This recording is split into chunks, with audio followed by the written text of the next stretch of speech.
السلام علیکم ورحمۃ اللہ وبرکاتہ۔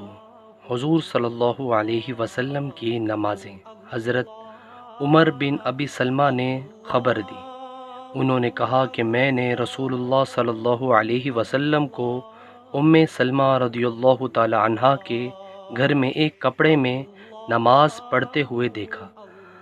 آپ اسے لپیٹے ہوئے تھے اور اس کے دونوں کناروں کو دونوں کاندھوں پر ڈالے ہوئے تھے۔ صحیح بخاری کی حدیث ہے۔ ویورز، اس حدیث میں حضرت عمر بن ابی سلمہ نے خبر دی، انہوں نے کہا کہ میں نے رسول اللہ صلی اللہ علیہ وسلم کو سلمہ رضی اللہ تعالیٰ عنہ کے گھر میں ایک کپڑے میں نماز پڑھتے ہوئے دیکھا۔ آپ اسے لپیٹے ہوئے تھے اور اس کے دونوں کناروں کو دونوں کاندھوں پر ڈالے ہوئے تھے۔ ویورز، ویڈیو کو آگے شیئر کریں اور کمنٹس باکس میں اپنی قیمتی رائے کا ضرور اظہار کیجیے۔ جزاک اللہ۔ السلام علیکم ورحمۃ اللہ وبرکاتہ۔